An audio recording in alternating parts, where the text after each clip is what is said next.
J'espère que ça va, Haklata. Bon. Alors, donc la parachate noire, il y a deux événements essentiels qui se déroulent dans cette parachate noire. Un, c'est la destruction du monde dans Dor HaMaboul, dans la génération du déluge, suite à tous les mauvaises mœurs et les comportements de débauche qu'il y avait là-bas, qui shrit kol basar et darko à la haaretz, que même les animaux, kol basar, même les animaux n'avaient plus ne reconnaissaient plus leur espèce. Et deuxième grand moment de la paracha, c'est Doraflaga, c'est-à-dire la génération de la tour de Babel, où le monde s'est uni peut-être contre Hachem, faire la guerre à Hachem pour revendiquer un droit à l'existence et à l'autonomie du monde. Alors, la Gemara dit à propos de ces deux générations. Dans Sanhedrin, Koufret, Tanourabanan, Dor Hamaboul, Lonidgaou Ela Bishvil Tova Shishpi Alahem Akadosh Baruch Hu. On enseigne la génération du déluge n'a été orgueilleuse que à cause du bien qu'Hachem leur avait accordé. Amrou Klum Anutzrichim Ela le Tipachel Kshamim. De quoi est-ce qu'on dépend? De quoi on a besoin de Hachem? De quelques gouttes d'eau. Yesh lanu naharot umayanot shanu mistapkim mehen. Pour ça, on a des fleuves, on a des sources, on n'a pas besoin d'eau de pluie. Hachem qui garde ses biens pour lui. Amar kajbuchu betova sheishpati lahem. Metzarim oti. Ils utilisent le bien que j'aurais fait de le mettre dans une génération où il y a tellement d'abondance, tellement de profusion, où la qualité de la vie est tellement extraordinaire, ça, ils le retournent contre moi pour dire, on n'a plus besoin de toi. Quoi, ils reçoivent tout grâce à moi, et maintenant ils me claquent la porte au nez en disant, on n'a plus besoin de toi. Ba anidan otan shenemar vani nimevi et amaboul maim. Eh bien, on va voir que le bien que je leur ai fait de leur donner de la pluie, des sources, etc., ça, je vais le retourner contre eux, et avec ça, je vais les juger, et c'est ça ce que ça veut dire qu'il y a eu le maboul contre eux. Hein, on comprend un peu la Gemara, c'est qu'Hachem n'a pas du tout apprécié, que là où il a été généreux, il a déversé une abondance extraordinaire, une richesse, une profusion fantastique dans le monde, que finalement ça va se retourner contre Hachem. C'est quand même quelque chose d'incroyable. Ça va se retourner contre Hachem, et les gens disent, on n'a plus besoin d'Hachem parce qu'on se débrouille avec ce qu'on a. C'est comme ça, le bien que je vous fais, vous ne vous rendez pas compte que tout ce que vous avez, en vérité, c'est de moi, et toute la pluie et l'abondance, et les sources et tout ça, c'est moi qui vous ai fait un monde pareil. Eh bien, vous allez voir ce que vous allez voir, et c'est avec la pluie, et les sources, et les maïnotohom, et tout ce qu'il y a comme eau dans les nappes phréatiques, et dans les eaux souterraines, et tout ça, c'est avec ça que je vais noyer le monde. D'accord? Bien. Dans la deuxième paracha, la Doraflaga, alors là, il y avait une attitude remarquable qui s'appelait Shayu Ohavim Zelazé. Il y avait une affection entre les gens, une très bonne entente, et un projet comme ça de solidarité, de rester tous ensemble. Alors, seulement, pourquoi ils voulaient rester ensemble? Pour quelque part aussi se débarrasser d'Hachem. On n'a plus besoin d'Hachem non plus. Hein? Parce que dit Lokel Menoshivorla Elionim, Yaniach lanu betartonim, c'est pas possible, c'est scandaleux, disent les hommes, que Dieu choisisse le ciel, il nous laisse ici-bas. Nous, on va faire la guerre à Dieu. Alors, je ne vais pas rentrer maintenant dans le problème, qu'est-ce que ça veut dire faire la guerre à Hachem, c'est un projet rarement absurde. Qu'est-ce qu'il y a là derrière? C'était pas des fous, n'est-ce pas? Parce que si ça avait été des fous, la Torah n'aurait jamais pris la peine de parler de l'histoire des fous. Les guerres des fous, si on commençait à parler de toutes les folies de l'humanité, la Torah serait un livre beaucoup plus épais que tout ce qu'on connaît et que tout ce qu'on peut imaginer. S'il y a quelque chose dans la Torah, une révolte contre Hachem, ça veut dire que ça a du sens. Mais ce n'est pas du tout mon problème aujourd'hui. Quel est le sens de prétendre faire la guerre à Hachem? Mais je veux mettre en commun quelque chose d'un peu curieux. C'est-à-dire, on a l'impression qu'Hachem, il ne peut pas supporter que finalement on ne se soumette pas à lui. Ouais. Bon, laissez tranquille, tu leur as donné des sources, ils ont un truc, ben laisse-les vivre maintenant. Quoi que tu as besoin que. Ah, tu ne peux pas supporter qu'après ils disent on n'a plus besoin de rien. Baruch Hachem, j'ai besoin de personne. Hein, et tu le tournes contre Hachem et tu es en train de. Bon, ils n'ont plus besoin de toi, alors quoi tu es là, tu es là simplement pour vouloir que les gens ils t'embrassent, ils soient soumis à toi, ils te baisent la main ou le pied ou je ne sais pas trop quoi. Ça, c'est vrai dans les gens puissants du monde. Ça veut dire si vous avez fait avec un despote ou un tyran qui a donné des choses, qui s'est soucié du bien de son pays, et que maintenant les gens ils disent on n'a plus besoin de lui, ça je comprends, lui il s'est donné de la peine pour cela, il ne veut pas supporter que les gens lui tournent le dos. Alors il va leur faire la guerre. Ouais. Mais je trouve que ça a l'air un peu petit de la part d'Hachem, que Hachem il va dire ah, moi je leur ai donné du bien, et maintenant ils veulent tourner contre moi. Eh ben, je vais leur en donner du bien, ils vont voir qu'est-ce que ça va faire la pluie. Ouais, d'accord, ok, de toute façon, tu auras toujours raison. Hachem, il a toujours la raison du plus fort et toujours la meilleure. Et il peut les engloutir. Mais est-ce que c'est une attitude que vous trouvez tellement adulte, si l'on peut dire? On peut pas parler d'adulte, c'est Hachem. Ok, ben alors je dis, mais Hachem, il est certainement mieux qu'adulte. Oui, Eh bien, un adulte, regarde, c'est comme des parents. Ils vont donner de l'argent à des enfants. Ils vont espérer que les enfants vont bien utiliser cet argent. Maintenant, les enfants, ils l'utilisent pour leur plaisir à eux. Bon, eh ben, qu'est-ce que tu veux? Arrête de leur donner de l'argent, si tu veux, parce que tu penses qu'ils l'emploient mal, mais va pas leur faire la guerre là-dessus. oui, je suis d'accord. Pardon? Non, c'est vrai, je me suis toujours posé cette question avec Dieu et comment il fait. Donc tu vois, la question, elle est vraie, quoi. Ça veut dire que c'est une question que tu t'es posée indépendamment de ce cours. Donc ça veut dire que c'est tu trouves qu'ils l'utilisent mal, arrête de leur donner. Mais si tu leur donnes, c'est pour que ça soit à eux. Ah, et c'est maintenant ils l'utilisent, ça te plaît pas. Alors, arrête de leur donner, mais ne commence pas à leur faire la guerre là-dessus. Tu leur as donné, tu leur as donné. C'est quoi? Je te donne à condition que tu me baises les mains, que tu me dises merci 1000 fois. C'est ça ce que je dis. C'est une attitude qui n'est pas très mûre. On a l'impression. Chaz de shalom. Mais enfin, après les précautions oratoires de Chaz de shalom, on a l'impression et tout ça, mais il n'empêche que l'impression c'est qu'Hachem il se comporte comme des gens. Vous savez, moi ça me rappelle les colonisateurs. Il y a les colonisateurs, c'est des nations puissantes, elles viennent en Afrique. On va dire ça c'est des Zoulous, c'est des nègres, c'est des sous-développés. On va leur apporter la culture et la civilisation. Au bout d'un certain temps, ces nations-là, elles commencent à devenir une certaine puissance, et dit les Français d'or, les Anglais d'or, les Hollandais d'or. Ah non, comment vous osez faire une chose pareille? Alors qu'est-ce qu'on va faire? On va détruire tout ce qu'on a fait ici. Ah, vous n'êtes pas reconnaissant de tout ce qu'on a fait pour vous. Ben, tu le fais pour moi ou pour toi? Si c'est pour exploiter les richesses des pays, ouais, alors c'est toi, t'es un voleur. T'étonnes pas que les pays veulent se révolter. Et si tu leur prétends leur apporter leur bien, mais laisse-les eux définir quel est leur bien, n'est-ce pas? Maintenant, de la même façon, la deuxième, dans Dor Aflaga. Dor Aflaga, ils avaient une midade extraordinaire, ils étaient unis, et leur problème, il dit, on va plus se quitter, on va être tous ensemble. Ouais, c'est merveilleux. Ah oui, mais ils sont unis, mais ils font la guerre à Hachem.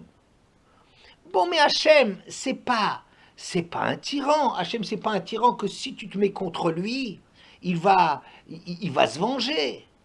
Quoi, Hachem, finalement, il travaille. Ce qu'il fait pour l'homme, c'est pour l'homme ou c'est pour Hachem? Vous voyez, c'est ça en deux mots l'étonnement que j'ai. J'ai l'impression, et je suis très étonné de ça, que Hachem, quand il donne quelque chose, faut qu'il le reçoive en retour. Et si les gens ils s'entendent bien entre eux, mais qu'ils le dirigent contre Hachem, ah alors Hachem ne peut pas supporter ça. Qu'est-ce que ça t'enlève quelque chose, ça t'apporte quelque chose? Hachem il a besoin que les hommes, ils lui baisent les pieds. Il a besoin de ça. Ça c'est une histoire, c'est voir Hachem comme un homme. Vous comprenez? Mais Hachem il est au-dessus de cela, c'est pas comme ça qu'il fonctionne. Et si les gens ils s'entendent bien, eh ben ils s'entendent bien. Ah, mais ils te remercient, ils sont contre toi. Voilà, c'est comme ça, c'est des adultes, ils font leur vie ce qu'ils veulent. Arrête peut-être de leur faire bien, mais leur fais pas la guerre, les disperse pas. Qu'est-ce que tu es en train de faire? Vous voyez? Bien. Donc dans ces deux récits de cette génération de la paracha, là, de Noach, j'ai l'impression de voir que Hachem se venge et ne supporte pas que les gens ne se soumettent pas à lui. Et au lieu qu'il se préoccupe de les développer et qu'il les aide à les développer, il dit ah moi je leur ai fait du bien et maintenant ils tournent ça contre moi. Eh ben on va voir on va voir ce qu'on va voir. Ouais. Ah ils sont unis, d'accord, mais c'est contre moi. Eh ben tout ça je vais éparpiller tout ça dans les quatre coins du globe. Hein? Une impression un peu désagréable, je dirais. Ouais? Bon, c'est ça le sujet du cours. Est-ce que c'est de ça qu'il s'agit? Ok? Voilà. Alors, s'il y a des questions ou quelque chose, vous avez le droit d'intervenir. C'est pas un cours où il n'y a que moi qui ai le droit d'ouvrir la bouche. Il y a dans les premiers versets de la paracha de Noach, à propos du déluge, quelque chose de curieux. Perek Vav, Pasuk Yud Gimel. 6e chapitre, 13e verset. Vayomer Elokim le Noach, Ketz kol basar, ba lefanai, kimal haaretz chamas mipnehem, vehineni mashchitam et haaretz. Hachem déclare à Noach, la fin de toute chair est arrivée devant moi, car la terre a été remplie de violence à cause d'eux, et voici que je vais les détruire en même temps que la terre.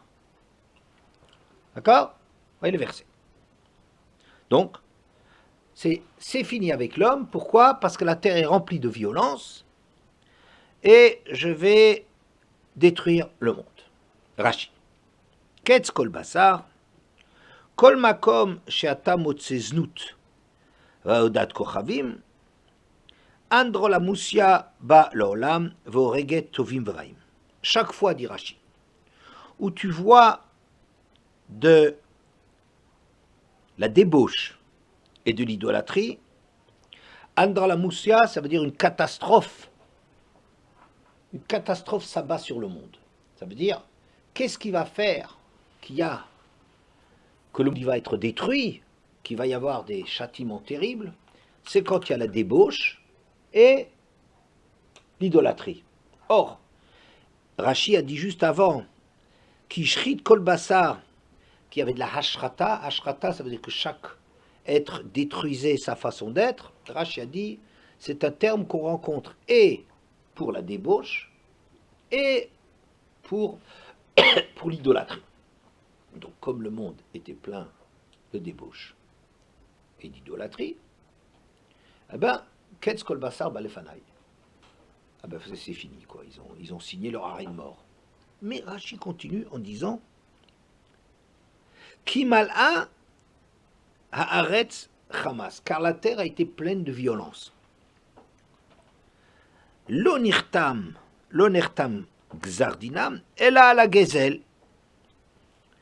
Ça veut dire parce que la terre était remplie de violence. Qu'est-ce que c'est la violence? C'est prendre sans payer, prendre de force, voler.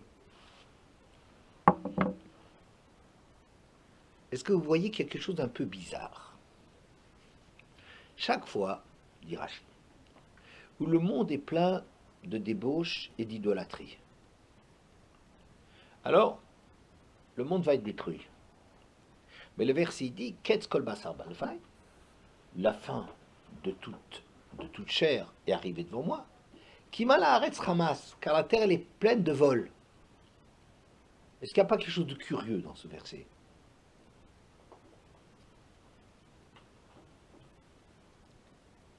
Pourquoi on parle de vol? Oui. La débauche, c'est pas le vol. Oui, et c'est tout à fait raison. La débauche, c'est pas le vol. Tu as tout à fait raison. Mais Mais qu'est-ce qu'il y a de curieux? Précise, je pense que tu penses juste, mais exprime-le. Non, bah, je pense que le vol, c'est pas évident, je crois. Oui, tu me l'as déjà dit. Oui, je suis d'accord avec toi. Oui. Il y a trois Anaël, tu as encore un droit à le redire une troisième fois. Donc, Oui, alors? donc la C'est déjà la deux. Alors, Non, bah, non. qu'est-ce que tu veux dire par là? Rachi a dit que le monde il va être détruit, la catastrophe vient à cause d'un débauche et du vol. Et ici on dit parce il y a le vol. Pourquoi on À dit cause de la qu'ils vont débauche et voler, de on parle pas l'idolâtrie. de- Pourquoi on Pardon? parle pas de la débauche et de l'idolâtrie? Pourquoi on dit que... Absolument. C'est exactement ça. C'est ce qu'Anaël veut dire. Tu dis en Ils vont d'autres mots voler d'un exactement. côté la générosité d'Hachem, quoi. Pardon? J'ai pas entendu. Ils ont volé la générosité d'Hachem. Enfin, Hachem, il leur donne tout et après, il les remercie pas. Oui, ça d'accord, ça on l'a dit avant. Mais maintenant je regarde le verset lui-même. Je dis, le verset il est curieux parce que ça veut dire, Rachid, chaque fois que tu vois de la débauche et de l'idolâtrie, Andra la moussia balolam, c'est un mot un peu grec, là, Andra la moussia. Andra, c'est Andros, c'est un homme, je ne sais pas ce que c'est la moussia. Bon, enfin, ça veut dire un cataclysme vient sur le monde. Hein, c'est un mot très bien, cataclysme. C'est aussi un mot un peu grec, comme ça, c'est un peu kata. Alors, c'est la kata qui arrive. Alors, Rachid a déjà dit. Donc, c'est parce qu'il y a. Le monde, il ne peut plus vivre. Si les gens, ils ont des mœurs qui sont dépravées, c'est la fin du monde. Un monde, pourquoi faire? Si c'est un monde dans lequel les gens se prennent leurs femmes et se comportent des comportements d'homosexualité, enfin toutes les horreurs et toutes les bassesses que les hommes ils sont capables de faire, il n'y a aucune raison que le monde existe. Si le monde est plein d'idolâtrie, il n'y a aucune raison que le monde il existe. Il ne sait même plus vers quoi se tourner. D'accord? Alors on comprend que nécessairement il va y avoir un cataclysme. Là, ça va être la grande cata. Ouais? Bien. Mais qu'est-ce qu'il a besoin de dire l'onertam xardinam et la gezel? Mais le tampon, ce qui fait déborder le vase, je vais vous dire un peu autrement, ce qui va faire déborder le vase, c'est le vol. Mais tant qu'il n'y a pas de vol, Mais le vol, c'est mon graphique à la débauche. tout à fait. Donc on ne comprend pas. Qu'est-ce qu'on a besoin qu'il y ait du vol alors qu'on on a des raisons de dire mais le monde il n'a plus de raison d'exister. Ça se comprend bien le début du Rachi. Quand c'est la débauche et l'idolâtrie, un monde pourquoi faire? Il n'y a plus de raison. Vous comprenez? Pourquoi faire un monde? Quoi? Pour simplement que les hommes ils se débauchent? Ah, alors on détruit tout ça, ça vaut pas la peine. Qu'est-ce que le vol vient faire là-dedans? En plus, tu as raison que le vol est beaucoup moins grave que la débauche et l'idolâtrie. Tout à fait. Mais alors pourquoi on dit l'onertam xardinam, comme ça c'est dit dans le texte, et c'est ici Rachi, je ne me souviens plus, mais leur sort a été scellé. Oui, c'est ça, c'est Rachi même qui le dit ici. L'onertam, leur sort, pardon, a été scellé, fini, à cause du vol. Qu'est-ce qu'on a besoin encore du vol? C'est comme si le vase, il est plein, et il y a de quoi, hein, mais tant qu'il n'y a pas de vol, ça ne déborde pas encore, alors ça ne passera pas, Hachem ne fera rien. D'accord? Bien. Ensuite, si la raison pour laquelle, en vérité, le monde a été détruit à l'époque, c'est parce qu'il y avait des mœurs absolument abominables. Ouais? C'était un monde dans lequel il y avait toutes les corruptions des mœurs. C'était le plus grave qu'il y avait à l'époque. Et d'ailleurs, on dit que pourquoi est-ce que l'eau du déluge était bouillante? Hem kikelu berotrim, eux, ils se sont mal comportés avec les choses qui sont chaudes. Vous savez, les choses sexuelles, c'est toujours des choses qui sont chaudes. Enfin, je ne rentre pas du tout dans ces détails. Et c'est pour ça que ce qui va leur tomber dessus, ça va être, ils l'ont bien mérité, de l'eau bouillante. C'est dans le bouillant, dans les mœurs, dans l'exaltation, je parle pas l'acte sexuel, mais dans l'exaltation du côté de Ham, du côté des mauvaises midotes et des désirs et des choses qui sont très fortes. C'est là, c'est dans les choses bouillonnantes que ça s'est passé, ils auront de l'eau bouillante. C'est pas le vol. Alors qu'est-ce que le vol vient faire là-dedans? D'accord? Enfin, il y a un texte très étonnant dans le Midrash.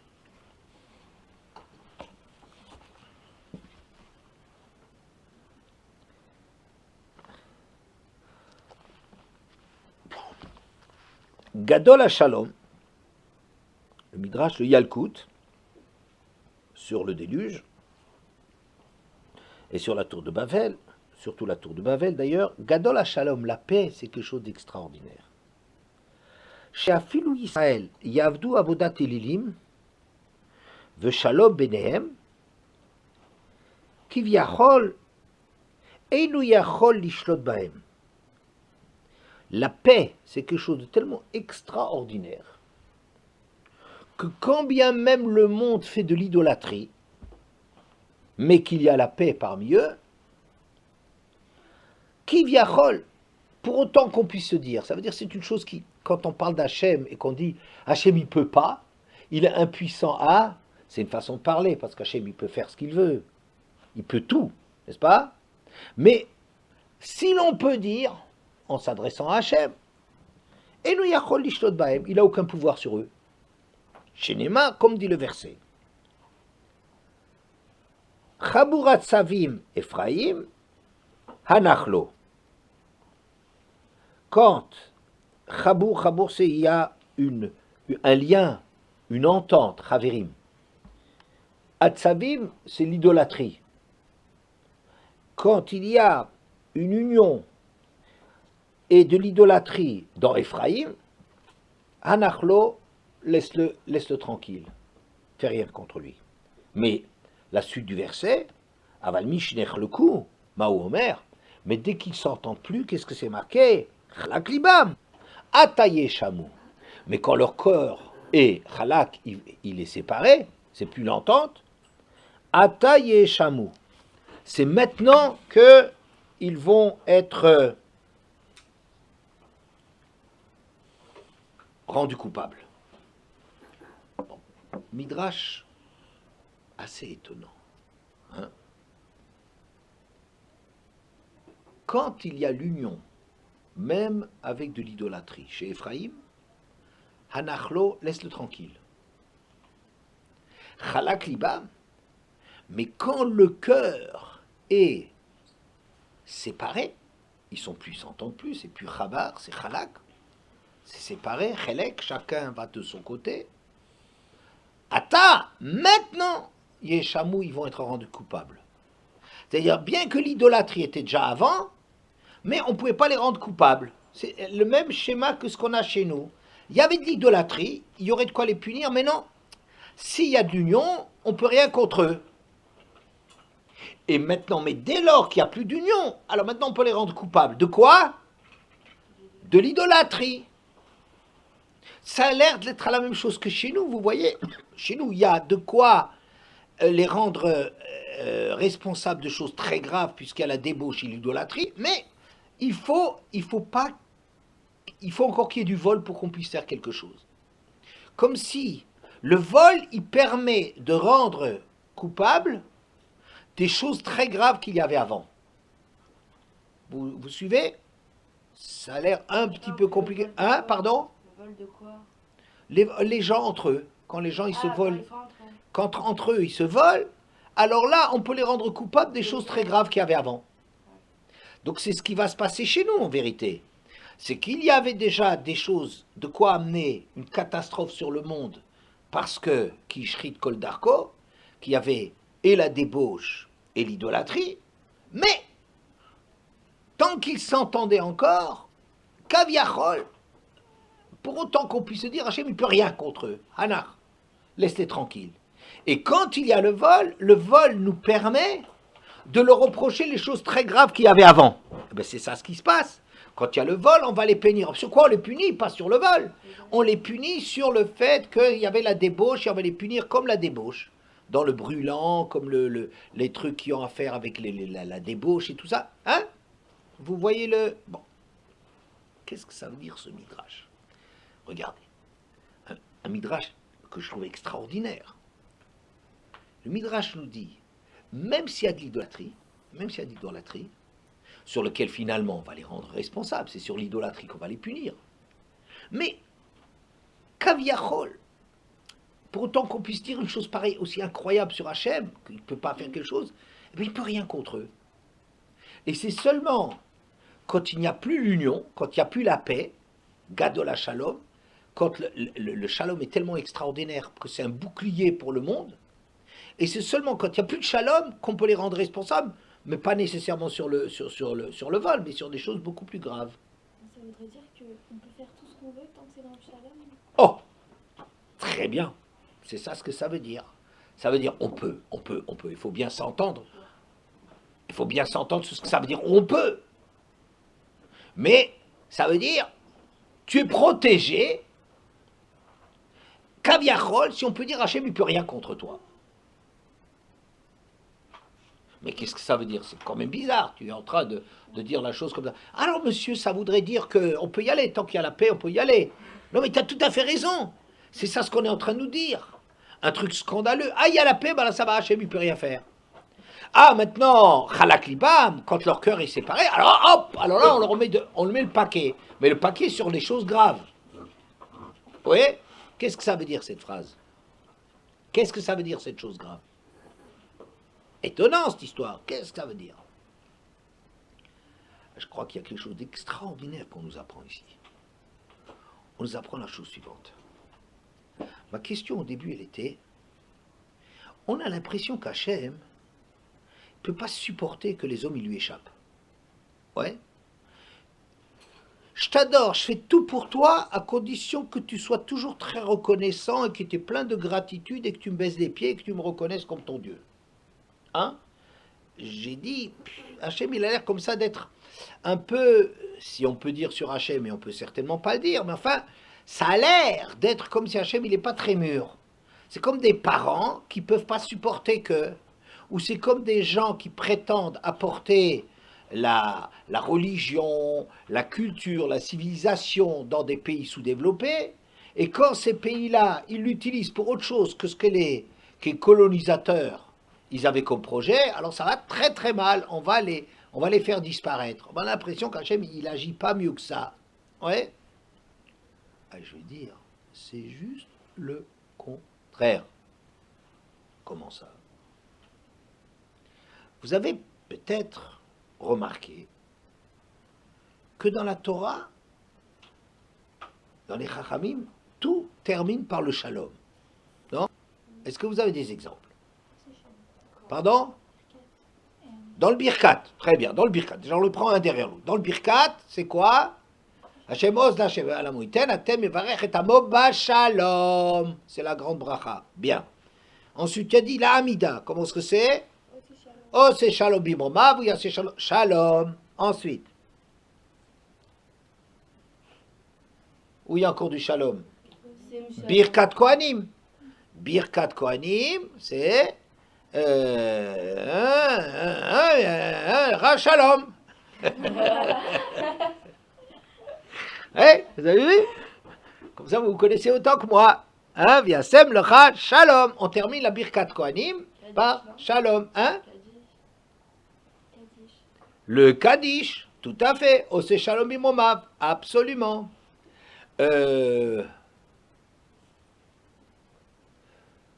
Bon, je sais pas, il y a encore des Shalom, j'en ai encore noté, mais... Oui, les brachot du Shema. La dernière bracha, c'est...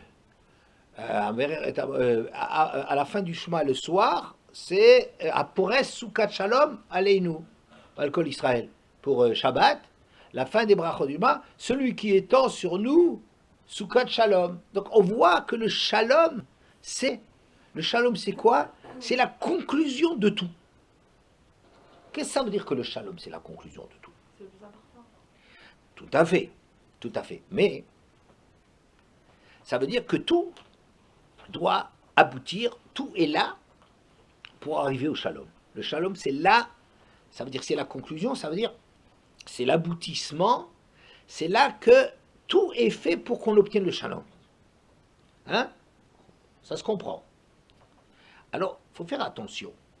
C'est que nous, quand on parle du Shalom, quand on parle de la paix, alors on a tendance à croire la paix, c'est quand on ne se fait pas la guerre. Hein? Souvent on dit ça comme ça. Hein? On est tout content que les grandes puissances de ce monde, ils ont comme ça, ils s'entendent pour faire la paix. Oui. La vérité, c'est une paix qui est factice, c'est-à-dire c'est illusoire tout ça. Ça veut dire que les intérêts à un certain moment des Chinois et des Américains sont d'arrêter de se faire une concurrence parce que tous les deux ont beaucoup de choses à perdre là-dedans. Alors on va faire la paix, hein? Ou bien il y a des moments dans lesquels on va faire des trêves ou des choses de genre là. Les Israéliens et les Palestiniens, ils se haïssent, mais qu'est-ce qu'on va faire? Bon, il y a des moments où on va faire une trêve, on va faire le shalom. Pourquoi? Parce que ça coûte trop cher, on n'est pas assez armé pour continuer la guerre, parce que ça empêche d'utiliser l'argent pour des choses plus importantes, etc., etc., etc., etc. D'accord? Ça on appelle la paix. C'est pas ça le shalom. C'est pas ça le shalom. Le shalom, c'est le résultat de ce que chaque chose, chaque personne a trouvé sa place. Comprenez, qu'est-ce que c'est le shalom? C'est que quelqu'un qui sait faire telle et telle chose, eh bien, il est utilisé, il est employé à faire telle chose. Et quelqu'un qui est doué dans tel et tel domaine, c'est là-dessus qu'il s'exprime. Et quelqu'un qui... On n'a pas besoin, il ne nous manque pas quelque chose que l'autre il a, parce qu'on a les conditions pour que chacun il s'épanouisse dans ce qu'il est en train de faire.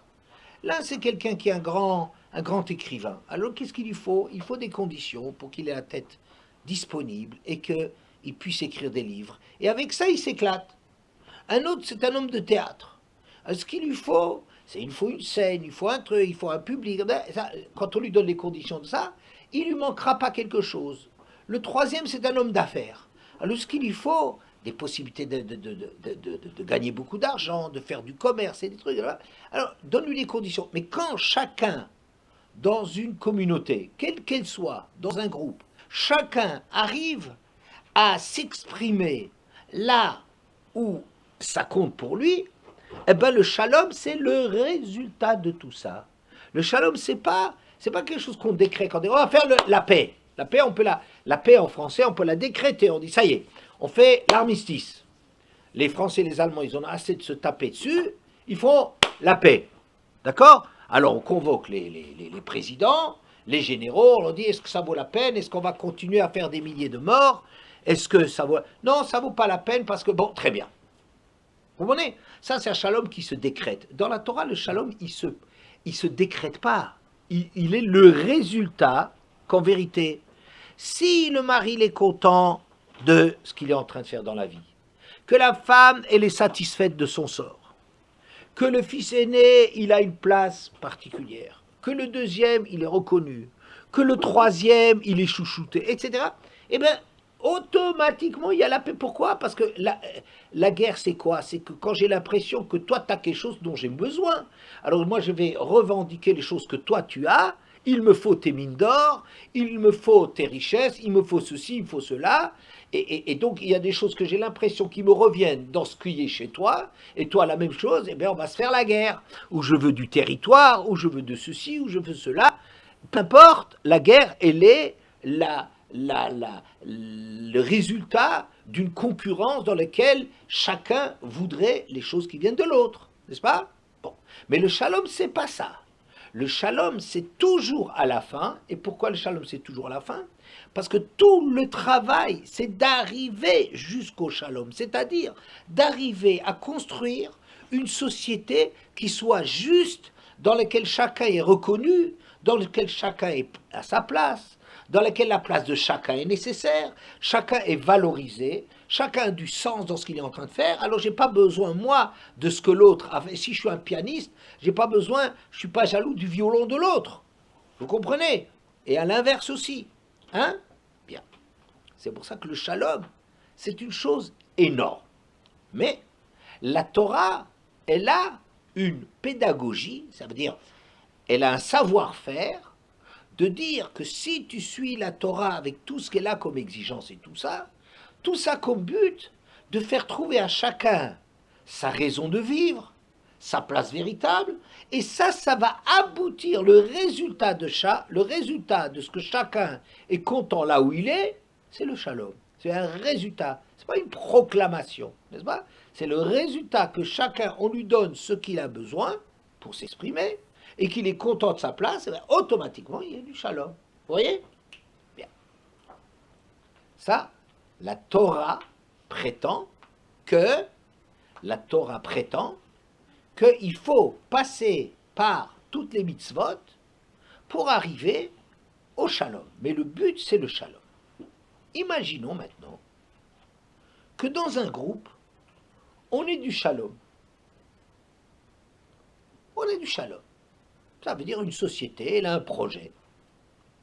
Elle a un projet et les gens, ils se retrouvent autour du projet, ils se reconnaissent là-dessus et ça leur plaît. D'accord? Alors, si Hachem détruisait ce shalom, alors on va dire, Hachem, il ne peut pas supporter les concurrents. Oui, il ne peut pas supporter que quelqu'un d'autre il marche sans la Torah. Alors, ce n'est pas du tout le cas.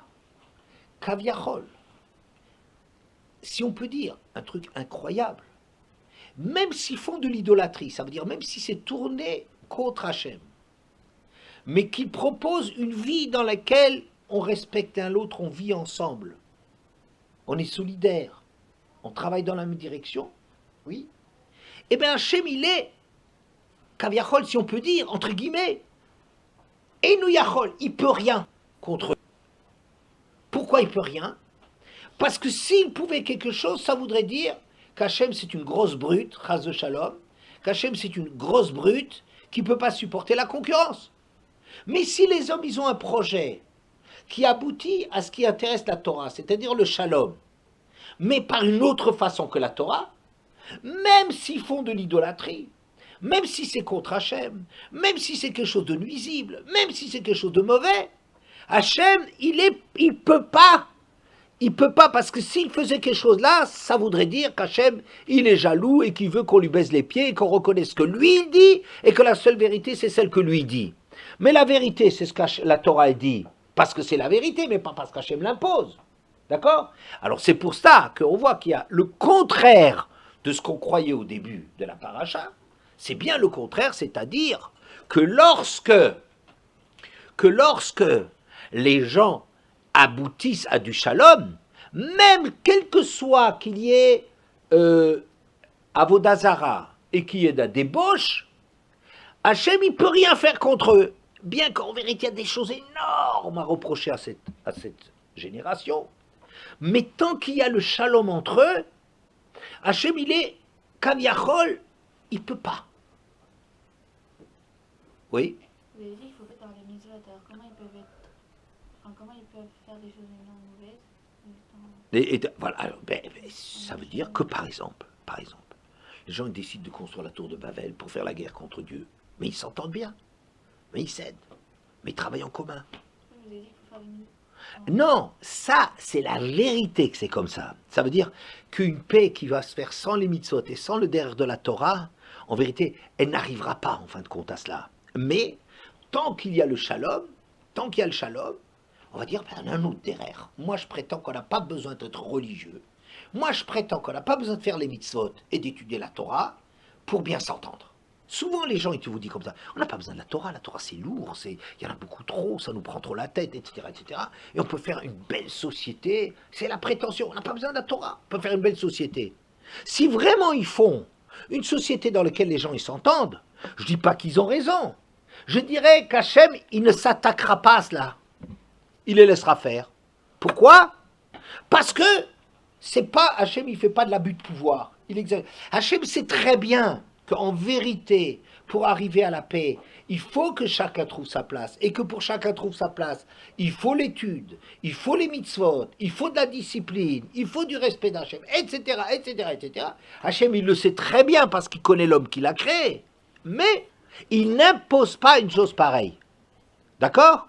Donc, c'est ça l'explication, que même si le monde est plein d'idolâtrie et de débauche, et que ça doit amener le cataclysme, la catastrophe totale, mais l'onertam xardinam et la gezel, c'est seulement quand il y a le vol, c'est-à-dire quand les hommes, ils commencent à se disputer, les hommes, ils commencent à prendre les uns des autres, à ce moment-là, il n'y a plus de shalom. S'il n'y a plus de shalom, on va leur reprocher, qu'est-ce qu'on va leur reprocher? Les choses les plus graves à reprocher. Le vol n'est pas la chose la plus grave. La débauche, l'homosexualité, toutes ces saletés-là, ça, c'est quelque chose qui sont les choses qui sont les plus graves. L'idolâtrie, ça, c'est les choses qui sont vraiment graves, sur lesquelles ils vont vraiment être punis, n'est-ce pas? Mais tant qu'il y a comme ça une entente dans les hommes, eh bien Hachem, il est ligoté, si l'on peut dire, parce que sinon, ça voudrait dire que c'est un abus de pouvoir. D'accord? Donc c'est juste le contraire de ce qu'on croit, que Hachem ne va intervenir que quand les hommes, ils n'ont pas le bouclier de dire, ben nous on a un autre projet, on arrive à avoir la paix autrement que par la Torah. Ouais. C'est ça la Gemara au début. Quand il y a eu le Vatimale Haaretz Hamas, que la terre elle a été remplie de violence, à ce moment la Gemara elle peut dire, moi j'aurais donné que des bonnes choses et regardez comme maintenant ils me rejettent. Mais c'est seulement maintenant qu'il pourra maintenant seulement la Gemara elle pourra le dire. Maintenant qu'une fois qu'Hachem il peut agir parce qu'il n'y a pas la paix entre eux, Hachem il va dire, comment est-ce qu'on va les punir ces gens-là? Il dit, mais regarde, j'aurais fait tellement de bien, j'avais un souci de bénir l'humanité et de leur donner la richesse et l'abondance et tout, et regarde, après ils se retournent contre moi, ben ça je vais leur montrer comment ça va. Mais c'est seulement à ce moment-là que, d'accord? Est-ce que vous avez compris? C'est très important ce point-là, c'est un point très important, parce que ça change complètement la question qu'on avait. Mademoiselle, comment tu t'appelles? Sarah. La question que tu avais, Sarah, dit, on a l'impression, Hachem, est-ce que c'est pour lui qu'il veut faire les choses ou pour moi? Ouais. Eh bien, tu vois, c'est pas pour lui. C'est pour moi qu'il veut les faire. Et si chez moi, j'arrive à faire sans lui, bien qu'Hachem, il a été mis de côté, eh ben, il va pas intervenir avec ça. Tu vois? Sauf si chez moi, ça va plus. Ça veut dire, même si chez moi, il y a des tensions, il n'y a pas de shalom, alors à ce moment-là, on va commencer à examiner la gravité des choses. D'accord? Bien. Je vais continuer. La question qui maintenant il va se poser, c'est la suivante. Nous, on a parlé de la génération du déluge, n'est-ce pas? On a dit que la génération du déluge, bien qu'elle avait des crimes extrêmement graves, l'onertam xardinam, leur sort n'a été scellé que quand il y a eu le vol, c'est-à-dire quand il n'y avait plus de shalom. Le vol, c'est-à-dire il n'y a plus de paix, ils ne s'entendent plus, etc. On est d'accord là-dessus. On a expliqué ça. J'espère que vous avez compris. Mais il y a une question qui se pose sur la tour de Babel. Parce que la tour de Babel, il y avait la paix. La tour de Babel, il y avait la paix. Au contraire, tout leur truc, c'est un truc de paix. Tout leur projet, c'est maintenant, on ne veut pas être séparés, on veut rester tous ensemble, on ne veut plus se quitter. C'est vraiment du shalom. Après, ils ne parlaient plus la même langue. Et c'est Hachem qui a fait ça. Ah, donc ils ne s'entendaient plus après. Hachem, il a fait. Peut-être qu'il a trouvé un moyen pour. Ouais, voilà. Oui, mais d'accord. Bah, très bien. Vous jouez à Sherlock Holmes. Très bien. Non. C'est très bien. C'est très bien. C'est comme ça qu'on réfléchit sur les versets. On pose des questions, on n'a pas peur. Vous savez, la Torah, comme c'est la vérité, elle n'a pas peur qu'on lui pose des questions. Hein, comme il dit le Kuzari. La différence entre la vérité et le mensonge est la suivante, ou une des grandes différences. Le mensonge, plus tu poses des questions, moins ça tient debout. La vérité, plus tu creuses dans le détail, plus tu vois que ça tient. On n'a pas peur des questions dans la Torah. Ah, il y a des tas de questions auxquelles on ne sait pas répondre. Il y a des tas de questions qu'on est trop paresseux pour réfléchir dessus, etc. Oui. Mais la Torah n'a pas peur des questions. Parce que s'il avait peur des questions, ça veut dire que ce n'est pas la vérité. Et si ce n'est pas la vérité, elle ne nous intéresse pas. Si ce n'est pas la vérité, ça ne nous intéresse pas. Alors c'est pas grave que ce soit beau. Il ne faut pas avoir peur des questions. Alors c'est vrai que Hachem, il les a dispersés. Mais c'est dégoûtant. Pourquoi il a fait qu'ils ne s'entendent plus, qu'ils parlent une autre langue? Il a cassé le shalom.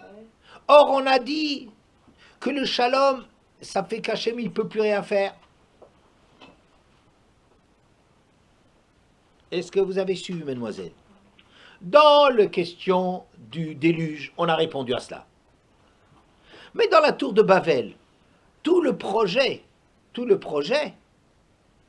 c'est le shalom. Ils ont cherché un endroit qui arrive à les contenir tous. Ils veulent pas qu'ils soient dispersés. Ils veulent joindre leurs forces pour arriver à résoudre les problèmes. Vous savez, il y a comme ça des nostalgie comme ça dans l'humanité de si seulement on pouvait prendre le génie de toutes les nations et rassembler tout ça et faire un monde meilleur avec ça. Hein? Alors c'est vrai qu'Hachem il est en dehors de ça. Souvent, Hachem c'est la première victime de ça. Oui, mais le projet en lui-même, il est extraordinaire. On a tous comme ça dans le monde un désir que, eh ben, on va construire une ville et une tour dont le sommet atteint le ciel. C'est-à-dire, la ville, ça veut dire on va se rassembler, c'est le rassemblement horizontal. Les hommes, ils vont vivre ensemble. Mais comment est-ce qu'on arrive à vivre ensemble? Avec une grande tour qui nous rassemble, comme un drapeau, quelque chose qui nous unisse. Et qu'est-ce que c'est? Qu'est-ce qui va nous unir? Eh bien, c'est le shalom. C'est le projet de on reste tous ensemble, on ne se quitte plus. Ouais. Vient Hachem et il dit ben, on va descendre voir ce qui se passe dans leur histoire. Et là, qu'est-ce qu'il va faire? Il dit mais si on les laisse faire, hein? Alors, quel est le verset?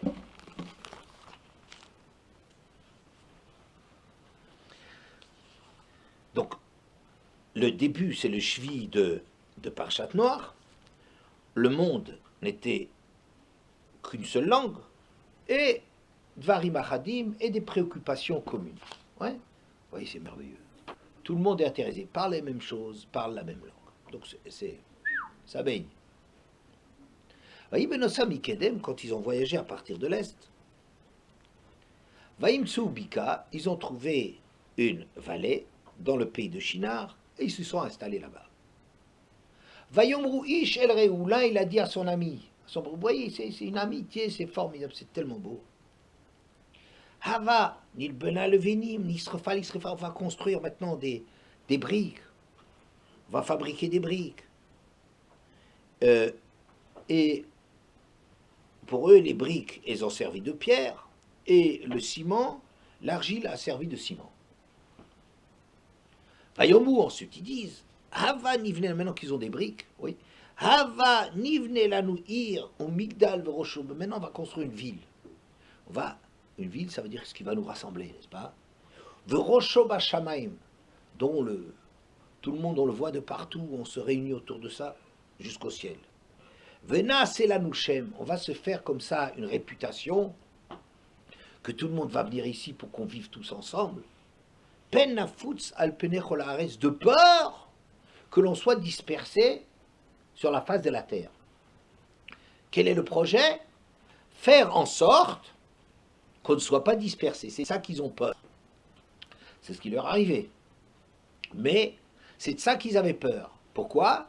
Parce qu'ils se rendaient bien compte que quand on est séparés les uns des autres, on commence à avoir des intérêts différents et ça va aboutir à des tensions et à la guerre. D'accord? Donc c'est vraiment une tentative de paix extraordinaire. Vous êtes d'accord avec moi? Si vous n'êtes pas d'accord, tout le monde a le droit de s'exprimer. Hachem est descendu voir la ville et la tour que les humains avaient construit. On se demande qu'est-ce que ça veut dire qu'Hachem il est descendu pour voir. Est-ce qu'Hachem c'est un monsieur qui est au sommet de la montagne et qui va descendre pour voir qu'est-ce qui se passe dans la vallée? Hein? Bon, laissons ça pour le moment. Hachem dit, voici, Amechad v'safachat lo. Il y a un peuple, un seul peuple. Tout ça, c'est une seule nation. Ils forment qu'une seule nation. Et une langue commune à tous. Et c'est ça qu'ils commencent à faire. Et ce qu'ils veulent faire, c'est faire des tours et se faire une réputation comme ils se posent comme ça dans le monde. C'est tout ce qu'ils arrivent à faire avec des moyens pareils qu'ils ont d'être tous une seule nation avec une langue commune. Et maintenant, est-ce qu'on ne va pas les empêcher, tout ce qu'ils ont comme projet de faire? On a l'impression vraiment qu'Hachem, il est jaloux, il ne peut pas supporter ce qui se passe. On l'a mis à l'écart, on n'a pas parlé d'Hachem, on a parlé de ne pas être dispersé, etc. Et Hachem, il ne peut pas supporter, il dit, ouais, mais c'est nul leur truc. Mais attends, mais tu ne peux pas, tu dois rien dire contre eux. C'est le shalom, comme on a vu avant. Hein? Havanerda venavla sham satam. Allons, on va descendre. Encore, il descend encore. Et mélanger là-bas leur langue, Asherlo Ishmu Ish Sefatrehu, de sorte qu'ils ne s'entendent plus. Hein? On ne comprend plus la langue de l'autre. Vayafet Sachem Otam. Vayafet, ce qu'ils avaient peur d'être dispersés, c'est exactement le même. L'écho de ce qu'eux ils avaient peur, ben c'est justement ça. Hachem il les a dispersés. Alpené Kol Haaretz, sur la face du monde. Vers de Louvinotaïr, ils ont arrêté de construire la ville. Ouais. J'ai dit, mais attends, mais c'est scandaleux ici. Qu'est-ce que ça veut dire? Qu'est-ce que ça veut dire quand il y a la paix, Hachem, il ne peut rien contre eux? Et ce midrash-là, en vérité, ce midrash-là, il est écrit à propos de la tour de Babel. Mais alors, je ne comprends pas, mais Hachem, il a détruit leur paix. Il a fait qu'ils ne se comprennent pas. Hein? Vous êtes d'accord avec moi? Alors quoi? Mais comment on peut comprendre qu'Hachem, il ne peut rien faire contre la paix, quand les hommes ils s'unissent, même si c'est au détriment d'Hachem, même si c'est sur le dos d'Hachem, il ne peut rien parce qu'ils ont un autre projet. Ils ont un projet d'être tous unis, de lier toutes leurs forces, comme si on a un projet comme ça universel. On va, chaque nation maintenant, elle va apporter ses capacités, son savoir-faire, et on va avec cela, on va utiliser les remèdes extraordinaires qu'ils connaissent en Afrique et que les pharmacies ne connaissent pas. On va utiliser les pharmacies extraordinairement performantes d'Amérique du Nord. On va utiliser la chokhma des chimistes européens. On va, etc., etc. C'est tellement beau. Ce projet comme ça on va envoyer dans l'espace quelque chose, on va conquérir l'espace, tous ensemble lier nos forces. Alors les Européens ils construiront Ariane, les fusées de départ, et les Chinois ils construiront le matériel, et les Russes ils prêteront leur base de Baïkonour, et les Américains ils vont, etc. Ça serait tellement extraordinaire, un monde formé. Et il y a une chose qui manque à Hachem. Oh, ça on s'en fiche, Hachem il peut rien faire contre ça. Mais si, il peut faire. Oui, il peut faire. Alors qu'est-ce qu'il y a? Dites-moi. Comment vous pensez qu'Hachem, on peut en même temps dire, il peut rien contre eux, et puis il les a dispersés alors qu'il y avait la paix parmi eux? Oh, il y a une condition. Je vous l'ai encore pas dit de cette condition. Ça veut dire tu devines quoi. Tu te dis peut-être qu'il y a une condition dont on ne nous a pas parlé. On nous cache des choses. Au SEM, on nous cache des choses. Non, mais si d'un côté vous avez dit qu'on peut rien et que là on voit qu'il a fait quelque chose. Oh, très bien, alors tu t'imagines, il y a peut-être des conditions là en dessous que, peut-être. Alors je dis, donc au SEM, on nous cache des choses. Il y a des conditions, mais on ne nous les dit pas. Heureusement que tu es là, comme ça on sera obligé de les dire s'il y en a. Hein? Allez, les autres à Naël, et toutes celles qui ne s'appellent pas Naël. Peut-être qu'il ne faut pas que la paix elle soit dans une cavana de se rebeller. Il ne faut pas que la paix soit dans une cavana de quoi? De se rebeller contre Hachem. Ben si, parce qu'on avait vu le verset que même si en Ephraïm on fait Atzabim, on fait Avodazara, mais Chabour, quand ils sont liés, Hachem ne peut rien. Eux ils faisaient spécialement pour se rebeller, pas parce qu'ils croyaient en... Mais il n'y avait pas vraiment la... Ah, une seconde, respect. Ah, c'est d'accord. Mais c'est plus grave qu'on croyait. Alors, oui, Non, parce qu'il y en a qui font Avodazara juste... contre Hachem, ils font la guerre à Hachem. Mais du qu'ils soient. Ben voilà. Ils s'unissent contre Hachem, très bien. Afilou, Ovde Avodazara. Alors toi tu dis il faut distinguer. Quand ils font la Avodazara, ça veut dire parce qu'ils s'en fichent, ils font pas de la religion et la rouchaniout et la morale et tout ça, ils en ont rien à faire. Alors ça, bon c'est une chose. Mais quand ils veulent faire la guerre à Hachem comme la tour de Babel, ils disent ah ben ils le cherchent, ils vont le trouver. Hein? Ouais, why not? Why not? Qu'est-ce que tu voulais dire? Peut-être ils n'étaient pas vraiment en paix. Ah, peut-être ils sont pas vraiment en paix. Tiens, ça m'intéresse. Comment ça? Bah, peut-être que c'était juste pour la tour et qu'entre eux ils se comportaient mal en fait. Ah, Il y a un intérêt. comment? Il y a un intérêt. Mais peut-être, mais on n'a pas regardé quel est l'intérêt qu'ils font qu'ils sont en paix. On a dit s'il y a la paix parmi eux. Très bien, très bien. Tu dis, mais peut-être que c'est pas tellement une paix. Ah, c'est... Ils se disputaient pas, mais non plus. Peut-être que dans leur cœur. C'est quoi l'appeler dans la tête? C'était pas la même définition que la Torah. Mais non, mais ça, de toute façon, la définition... Non, non, une seconde, une seconde. La définition de la Torah, Sarah, est de toute façon pas la même, parce que de toute façon, c'est avec la Torah et les mitzvot, et que la Torah, il pense que pour arriver à la paix, il faut faire tout le processus de tous les mitzvot et tout ce que tu veux, d'accord? Bon, alors de toute façon, s'ils sont en paix sans cela, ils ont pris des raccourcis, ouais? Ah, tu peut-être qu'ils s'entendent pas, oui. Ah, je vais dire comme ça. Vous savez, quand il y a un projet, quand il y a une société, imaginons une société qui est tyrannisée. Hein? D'aller voir par exemple la Russie des tsars en 1905. Je sais pas. Oui, bon. C'était une société cruelle, c'était une société dans laquelle il y avait des abus de pouvoir. La Russie, c'est pas le seul exemple. C'est qu'il y a des gens qui étaient tellement puissants qu'ils n'en faisaient qu'à leur tête, qui se remplissaient les poches, qui ne pensaient qu'à leur plaisir. À côté de ça, le peuple mourait de faim, et on écrasait les moindres manifestations d'indépendance, étaient écrasées dans le sang. Hein? Bon, il y en a assez de ces sociétés. Alors qu'est-ce qu'on va faire? On va avoir un mouvement, il va se créer un mouvement qui s'appelle, je sais pas moi, le bolchevisme, le marxisme, j'ai oublié les différences de tout ça, qui va dire on va faire une société plus juste. D'accord? Alors on est en train, pourquoi? Parce que l'autre société, elle est basée sur le crime, sur la tyrannie, sur l'utilisation de la force, sur l'abus de pouvoir, etc., etc. Alors on va commencer à mettre en place une autre société. Mais une fois qu'on commence à mettre une autre société en place, on va s'investir, on va créer un mouvement, on va créer une nouvelle idéologie, l'idéologie marxiste. On va, au nom d'une... Parce que ça va unifier les gens, ça va les rassembler, alors on va faire une nouvelle loi qui s'appelle la loi contre la loi des tyrans, des tsars, on va faire la loi du peuple. Alors on va commencer à mettre en place la loi du peuple, et la loi du peuple, elle va triompher, mettons, elle va gagner contre les tsars, et on va assassiner les tsars, on va les faire disparaître, et on met en place un nouveau système. Mais ce nouveau système, il va continuer. Oui, il va mettre en place ses propres règles. Et finalement, ça va être un autre système, mais les abus du premier système, ils étaient encore plus abondants dans le prochain système. Les tsars ont certainement fait énormément de victimes innocentes, mais ce qui est sûr, c'est que la révolution russe, elle a fait beaucoup plus de victimes encore, elle les a envoyées au goulag, c'était des conditions innommables, tout ça au nom du bienfait de l'humanité. D'accord?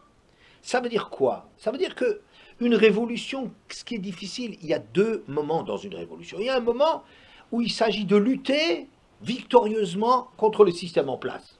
Ça, c'est une chose. D'accord? Bien. Il faut avoir des nouvelles idées, il faut réfléchir comment ça va aller mieux, etc., etc. Et puis après, il y a une deuxième phase, mais qui est beaucoup plus difficile. Comment maintenir ce qu'on a gagné? On a renversé les tyrans, on a enlevé les tsars, et maintenant, comment on va mettre en place une société juste? Et ça, c'est extrêmement difficile de mettre en place une société juste. On va commencer à faire des drapeaux là-dedans, et une idéologie, et un système, et tout celui qui n'est pas dans le système, on l'élimine, on le torture, on l'exploite, tout celui qui ne rentre pas là-dedans. Vous voyez? Bien.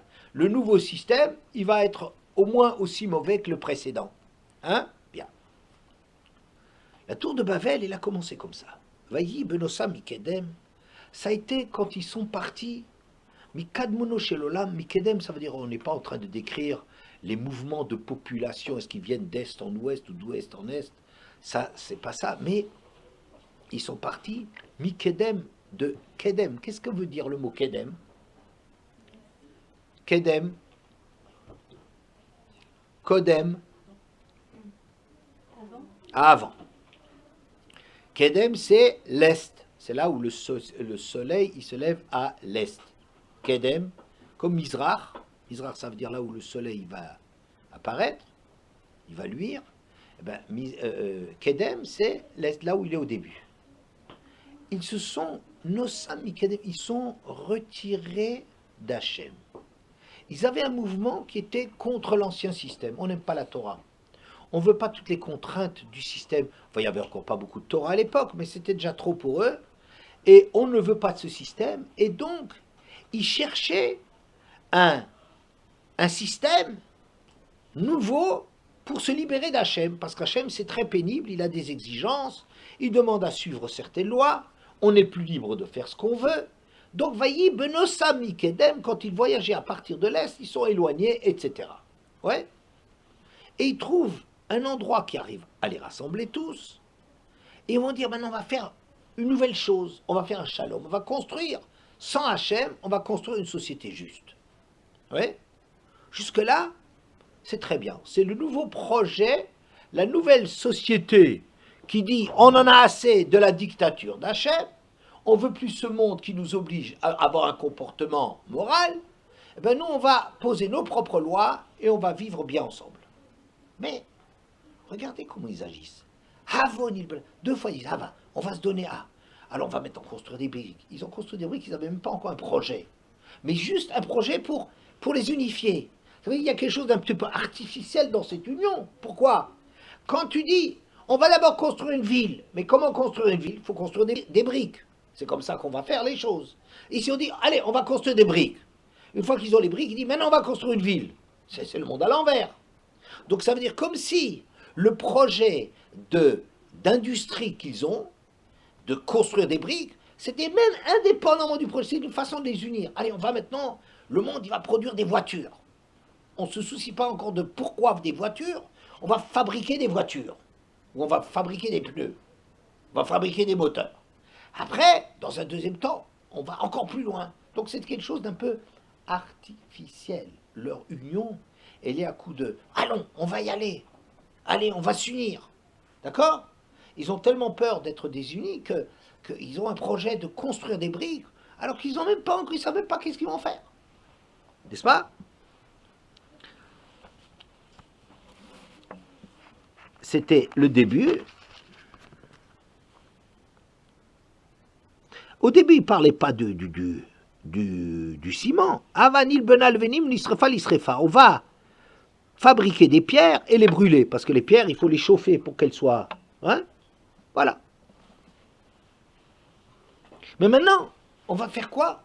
Comment on va utiliser tout ça? On va continuer le projet. Vous voyez que le projet, en vérité, il est en train de s'éloigner, il est en train d'étouffer. Le but... On est en train de mettre de l'idéologie derrière, on est en train de mettre des systèmes en place, des systèmes pour arriver à fabriquer. Vous voyez? On va fabriquer ensemble, ça va nous unir. Quand on s'entend bien, on n'a pas besoin des projets pour s'entendre. Une fois qu'on a fait les briques, on va dire, on va construire une ville, on va faire un drapeau là en haut, une grande tour. Donc, vous voyez, ils sont à coup de Hava. Hava, ça veut dire, on va y aller.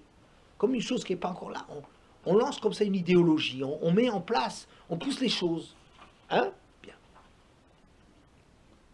Le Midrash, il y a un Midrash extraordinaire de Rabbi Eliezer qui dit la chose suivante. Rabbi Eliezer, il disait comme ça. Quand un homme tombait dans la construction de Babel, Loayou Samim Alibam, il ne le prenait pas à cœur. Travail continué. On continue à construire la tour, peu importe que l'homme, il s'écrase.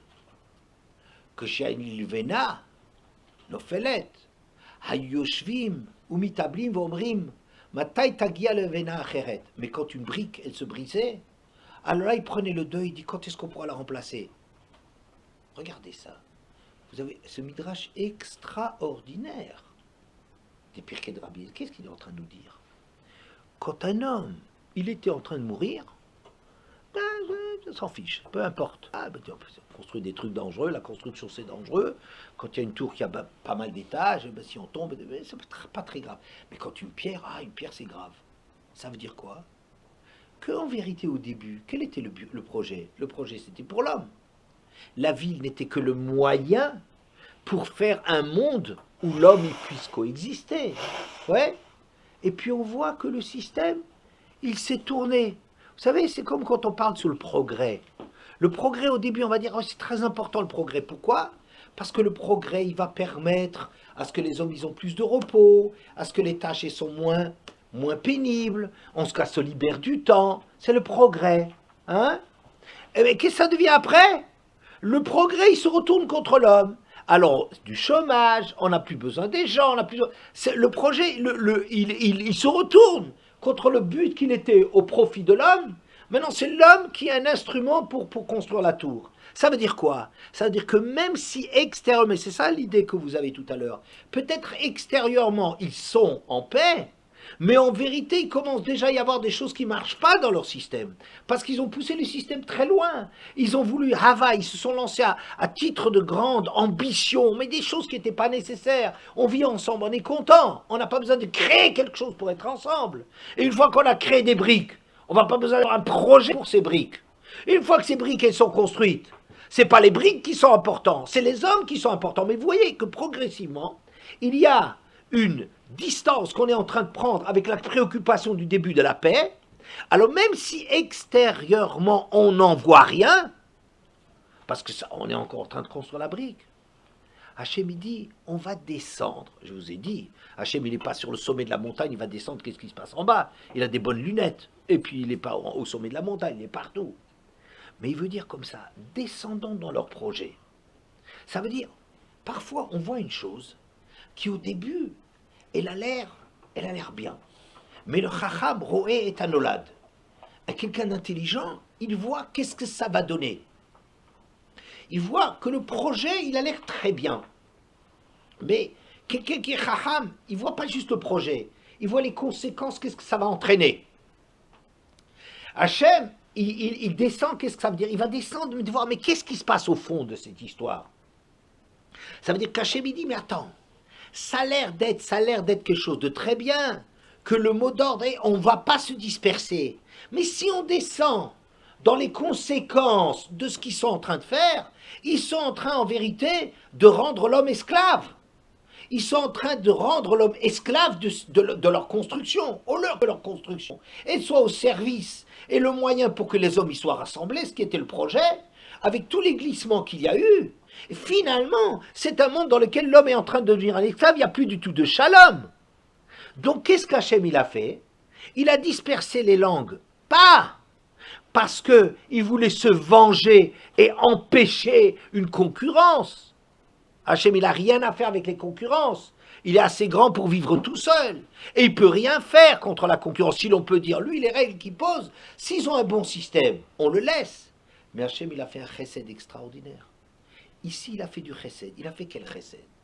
Que ce projet qu'il voit qu'il est en train de pourrir progressivement, de glisser progressivement et d'enchaîner l'homme, oui, alors Hachem il dit, on ne va pas le laisser arriver jusqu'au bout. Parce que si on le laisse arriver jusqu'au bout, regarde où ce que ça va donner. Ça va donner un esclavage absolument terrible, comme le monde actuel. Par exemple, le monde actuel, on n'arrive plus à s'en sortir. Pourquoi? On est tous piégés, on ne peut plus rien faire. Les industries sont trop fortes, les hommes d'État ne sont pas assez forts, même les industries elles-mêmes, ils ont besoin d'assouvir le monde. On est tous empêchés, on voudrait faire quelque chose, tout le monde est d'accord, il faut faire quelque chose, et il est impossible de faire quoi que ce soit. Pourquoi? Parce que c'est un projet c'est un mécanisme qui enchaîne de plus en plus l'homme, qui enlève toute liberté à l'homme, et alors à la fin, qu'est-ce qui se passe? On ne peut plus rien faire. Alors Hachem, qu'est-ce qu'il a fait comme chesed? Il a fait chesed d'aller jusqu'au bout du projet, de regarder, mais qu'est-ce que ça va donner? Et c'est ça ce qu'il a fait, il a arrêté le projet, il a sauvé l'homme. Il ne s'est pas sauvé lui-même. Hachem n'avait aucun projet et aucun besoin de se protéger lui-même en les dispersant. Et même qu'il fasse de l'idolâtrie, hein, comme tu voulais dire, ah c'était contre Hachem, eh bien que ça soit contre Hachem. Hachem il n'est pas jaloux de ça et ça lui fait rien qu'on lui fait la guerre en tant que ça. Hachem il n'est pas, c'est pas un homme d'État qui dit mais à quoi ils arrêtent de m'obéir? C'est pas comme ça Hachem. Hachem il n'a pas peur de ça, il n'a pas besoin de ça, il ne dépend pas des hommes. Il a existé avant que l'homme existe, il n'a pas peur de ce que les hommes y font, n'est-ce pas? Bon, mais quoi? Mais il sent ici, que ici, quand on regarde le bout du projet, quand on voit la voie qu'ils ont déjà prise, les étapes qui ont déjà été prises, on voit que ce projet aboutit à quelque chose qui est la fin de l'homme, qui est une société dans laquelle l'homme est complètement écrasé et impuissant comme une société comme maintenant. Donc qu'est-ce qu'Hachem il a fait? Il a arrêté, il a dispersé les langues, pas pour se sauver lui, mais pour sauver les hommes qui ne soient pas esclaves d'un système dont ils n'arriveront jamais à sortir. Ça arrête là.